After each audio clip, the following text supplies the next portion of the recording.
কিশোরগঞ্জের কুলিয়ারচরে দিন দিন বাড়ছে মিষ্টি কুমড়ার আবাদ।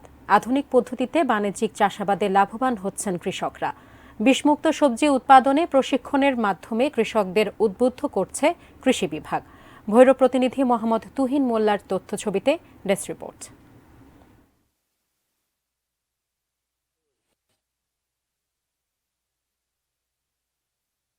ব্যাপক চাহিদা থাকায় কিশোরগঞ্জের কুলিয়ারচরে দিন দিন জনপ্রিয় মিষ্টি কুমড়া একটি লাভজনক ফসল।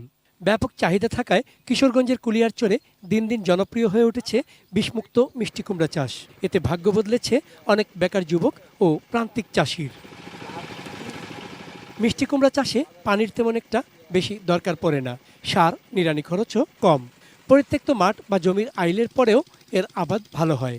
1 বিঘা জমিতে 7 থেকে 8 হাজার টাকা খরচে লাভ 50 থেকে 60 হাজার টাকা। কৃষকরা জানান, ধানের চেয়ে মিষ্টি কুমড়া চাষের খরচ কম, লাভ কয়েক গুণ বেশি। আমরা এগে এগুলো জমিতে ধান ফসল করতাম, ধান ফসলের তেমন উন্নতি নাই এবং লাভবান না। আমরা মিষ্টি কুমড়া আজ 6-7 বছর ধরে পরিচালনা করছি। অন্যান্য লোকে মিষ্টি কুমড়া করে, এর দেখা দিয়ে মিষ্টি কুমড়া করলাম, করে দিয়ে মোটামুটি ভালো লাভবান আছে। প্রতি করে 22-23 হাজার টাকা বেচতারি, 1,000-3 টাকা খরচ।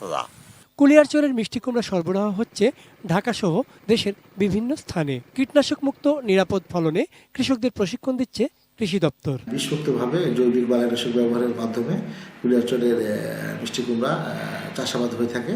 আমাদের কৃষক ভাইরা নিজেরা যেরকম আর্থিকভাবে লাভবান হচ্ছেন, তেমনি অন্যান্য কৃষক ভাইদেরকে মিষ্টি কুমড়া চাষে উদ্বুদ্ধ করছে। চন্দন পাল, ডেস্ক রিপোর্ট, এটিএন নিউজ।